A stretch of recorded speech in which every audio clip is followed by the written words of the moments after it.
Hello and welcome everyone, I'm Madals and this is game number 2 of a best of 3, and my goodness, game 1 was pretty damn amazing. Actually, sensationally good. I think one of the best Zerg versus Terrans in terms of a spectator experience that I've probably actually seen since Innovation versus Sulky.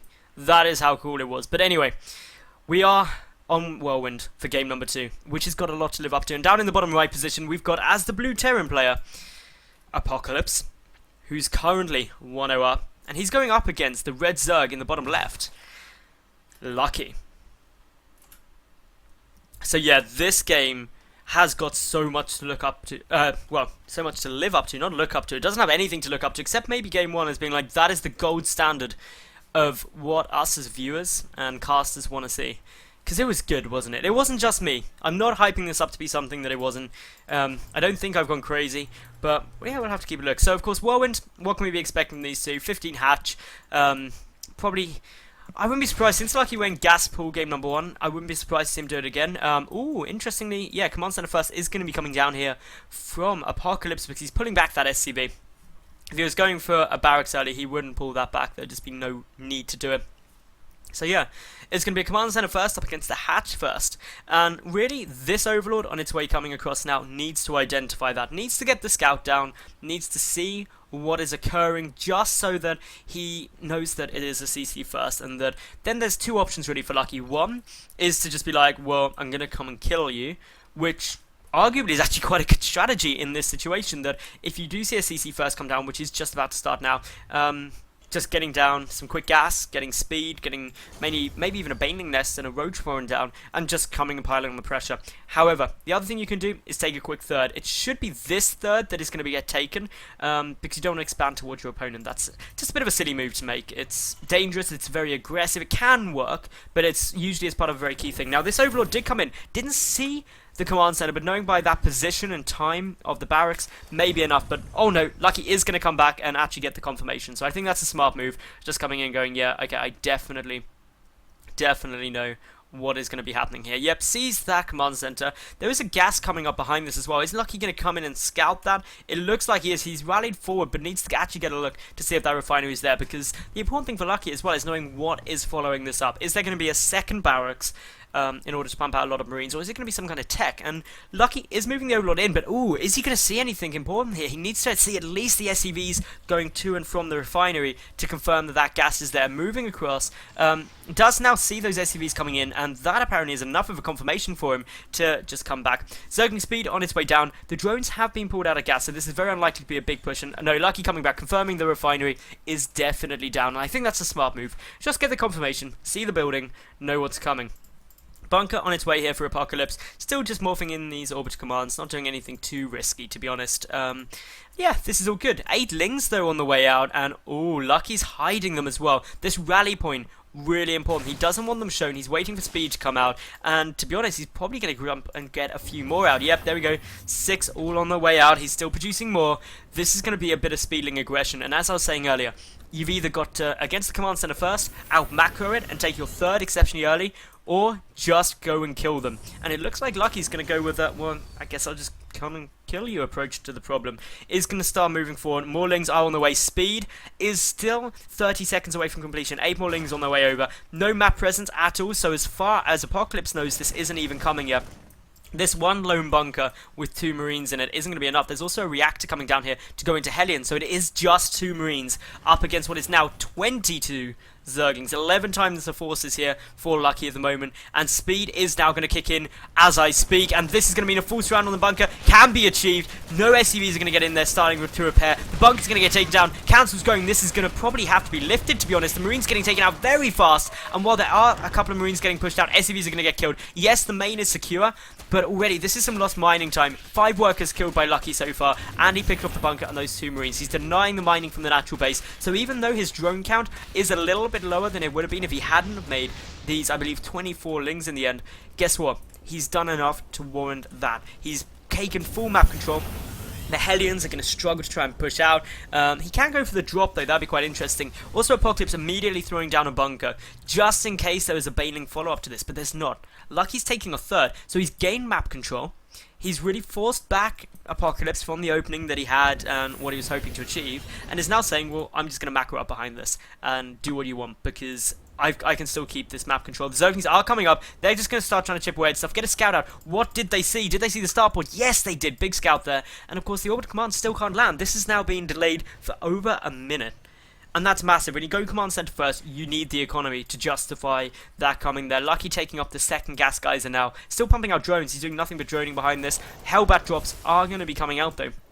And this is post-nerf, so they only do 18 damage per hit, obviously, so that's not too much to worry about, but it's also going to be meching out of Apocalypse anyway. Now, these Zerglings are going to get forced back. The natural will finally land again, and generally speaking, this means Apocalypse is going to be quite happy. The Hellbat drop is going to be coming forward, though, and of course, a lot of players aren't expecting to see Hellbat drops now that they don't do so much damage to workers, but they are still going to start coming in. Overlords are going to see the medevacs, though. And that means the Zergling is going to come straight up, ready to defend. We've got Spore Coolers coming down, a Spine Cooler there as well. 4 Queens. Oh my goodness, this Medevac is probably going to get absolutely annihilated. The Hellbats will drop down anyway, but the Medevac gets taken out. The Hellbats get taken out. Minimal losses there for Lucky, and currently trading about 3 times more effectively than that of Apocalypse. Apocalypse now switching down, going to start Medevac production.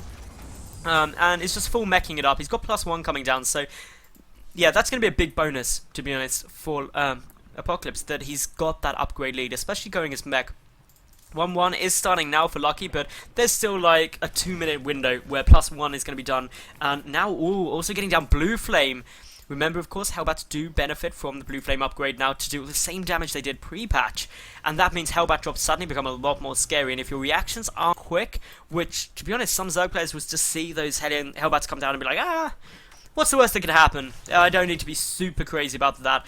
If they don't pull the drones, suddenly the Hellbats will deal a huge amount of damage. Vehicle weapons level 2 already getting started. Lair coming down here for Lucky too. His third is up and running, but still only at the 61 drone mark, so saturating minerals, but not taking a 5th or 6th gas quite yet. Also sitting here, we do have the Spine Crawler, just coming at the front, making sure that'll help, but with 2 medevacs here, good number of Hellbats, and really only Zerglings and Banelings to defend this. This is quite a nice push. Blue Flame is still quite a long way away though, and that is really essential to mean that trading against the Zerglings and the drones will be super effective. The Queen trying to get taken out here, the Marines dealing some good DPS. They need to be careful though. The Banelings come rolling in. Good connects there, so many Banelings. The rest of them are starting to get taken out, but most of the Hellbats have now been killed. Lucky will hold, but it wasn't a cost-effective hold. That many Banelings to really stop that, not the greatest thing in the world. More Zerglings coming down behind, as well as a couple of drones. Just going to make sure that he keeps pumping those out. We've got the 5th and 6th gas being taken, and the Spire on its way. And the Spire, that's actually quite an important thing, because the Spire simply means that Lucky is going to be trying to stop drops. He doesn't know about Blue Flame yet, though. I don't think the Hellbats had that finished when they actually pushed in. So if they didn't, then Lucky isn't aware that there's that much of a commitment to it. Lucky as well in terms of scouting. What has he seen? He knows that the natural's mining and there's a gas there. Other than that, he doesn't know it's a mech build, other than the fact that he's seen Hellbat, so he can assume it's going to be a mech build. But again, game number 1, remember, it was Hellion Banshee that came out into that Marine Mine style, so nothing is certain until you see it, but this is going to be a pretty big giveaway. Quad Hellbat drop with Blue Flame and +1. I would not want to be these drones at the 3rd. The creep spread is of course going to see it. Are the SCV, are the Banelings and Zerglings going to get there in time? It looks like no, the drones may need to get pulled. Blue Flame being utilised, but they're all clumped up. That means big hits from the Banelings, but 2 of those Hellbats weren't dropped down initially. The Zerglings trying to take those out. The Hellbats still trying to do some nice damage, but no drone losses at all at the moment for Lucky. That is how well he's trading here, making sure to keep his economy going. He's up to 70 drones now, so in a very nice position. Morphing in more Banelings. He isn't trading that cost effectively, actually cost ineffectively, because obviously Banelings against Hellbats isn't the best way to go.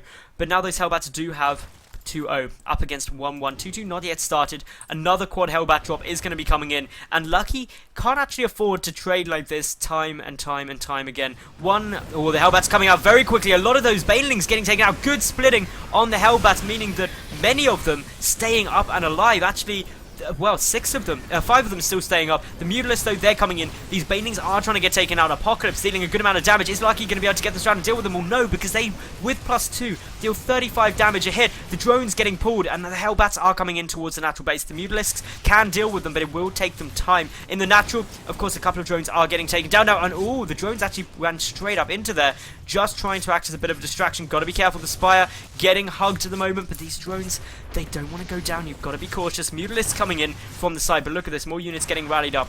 This is Apocalypse committing to this. It's getting out pretty much exclusively a whole ton of Hellbats and a whole ton of Medevacs. It does have a Thor on its way now, just to help deal with the Mutalisks, along with the Vikings there. But the Thor's going to be the big thing for that splash damage against air, really important. +3 vehicle weapons is also on its way down, but 18 more Banelings morphing in right now. And this Baneling style, I don't really think it's very good. It's not very good against Hellbat. Hellbat, Thor, Mech, just in general, deals with Banelings very easily. So what I'd like to see is actually perhaps a Roach Warren down fairly soon, because otherwise we may see Lucky running into some problems. Yes, he's been dealing with these pushes, but it's cost ineffective, and you can only keep that up for so long. And really, that's why you've got a staggeringly better economy. And taking this 4th, that's something that Lucky suddenly is trying to keep. The Mutalisks doing a good job, actually, of picking off a lot of this stuff, and also trying to help deny the drops. But once these Thors start getting out in a more sizable number, that's when it's get difficult. Oh, a Hellbat drop up into the 3rd base. Again is coming down. Still only 5 workers killed apiece. Zerglings and Banelings coming in here will get the connections. A drop just sitting between the 3rd, natural, and mains. So is this going to be going in anywhere? Well, the drop in, the natural dealing some nice damage. A couple more drones getting roasted there, but still not a tremendous number of them. The Mutalisks doing a good job of cleaning up most of that, but now comes the devastating push. Apocalypse has got a huge number of Hellbats there, good number of Vikings, good number of Thors. The SCV train is coming too. Oh, this is very nice. The SCV train being pulled. Apocalypse is 2-basing this now. If this doesn't work, he's got an awful lot of SCVs with this army. An awful lot of SCVs. If you take a look at the income right now, Lucky is hugely ahead. All Lucky has to do, in all honesty, is hold this. A lot of Banelings are morphing, and if they get those good surrounds, they get the great connections on the Hellbats and everything, then it can be pretty nice. And here they come, coming from both angles, and look at the damage those Banelings do. Lucky annihilating the majority of the Hellbats and also the SCVs in one fell swoop. The Thors can take an awful lot of hits though, but magic boxing should mean these Mutalisks will do okay. But more Thors coming from behind is always going to be a scary thing. One Thor down, but of course, more on the way to come and replace it. We've got a lot of Zerglings on their way out. Still, these 4 Hellbats are out on the field. That means the Zerglings can't just rush in there. The Mutalisks need to try and take those out, if at all possible. Lucky ahead, though, in supply quite massively. And also, with all these SCVs going down, he's also hugely ahead in terms of the work account. Apocalypse, he's committing to this push though. He's rallying more units across. He thinks that he's dealt with all the Banelings, but look at how many Zerglings are coming in now. The Banelings going to try and connect with the Hellbats. Do get some good connections there. More still going down. The SCV's getting taken out too. The Thor is up. 3 Hellbats remaining. And oh, look at that clumping of those Mutalisks. They need to magic box very quickly. 1, 2 Thors still remaining. Only a single one now, but only 4 Mutalisks would not trade too well there. The 4th base is up and running. More Zerglings here, but Apocalypse putting on the pain time and time again. The Roach Warren finally now coming down here for Lucky, and he needs that Roach Warren. I cannot stress that enough. It would help him deal with everything out on the field that Apocalypse is throwing at him. The drop is going to be coming up in towards the natural and or main base, depending on which way it goes. That's just adding as a distraction. The 4th hatch has fallen. Luckily though, no 3rd CC has been started yet from Apocalypse. So these Hellbats, as long as they don't deal too much, which they are dealing quite a bit here, then that should be fine. +3 vehicle weapons is done for them, of course, and the Mutalisks coming in to try and help this. Total workers killed, 26 to 15. That is skewed, though, in Lucky's favour because of the SCV pool. Other than that, obviously Apocalypse would have killed a lot more, but it still doesn't matter. End result is the same. Apocalypse is mined out in his main, is half mined out and is natural, and is now having to float his main orbital command to the 3rd just to get income. It is that simple. And all the while, Lucky's sitting there. He's like, well, I'm now getting roaches out. This is a lot more what I need, and I should be able to deal with this army. He's ahead in supply. Things looking pretty tough for Apocalypse, but as we saw last game, he knows how to bring it back. If some careful play from the Terran can certainly bring him back into this. He wants to go 2-0. He does not want the ace game, but likewise, Lucky needs this. If he wins this, we get game number 3, which is brilliant for us, brilliant for Lucky, but Apocalypse won't want to take that chance. He wants to end this here and now. We do have roach speed coming down as well. Upgrades for the roaches aren't too great, because of course, they've already started down the melee route, but vehicle weapons level 3 is down. That's pretty scary. Interestingly, the armory, not researching Terran vehicle plating, which wouldn't be a bad thing at the moment when you are meching. Getting all those upgrades down is good. A whole ton of Widow Mines on their way too.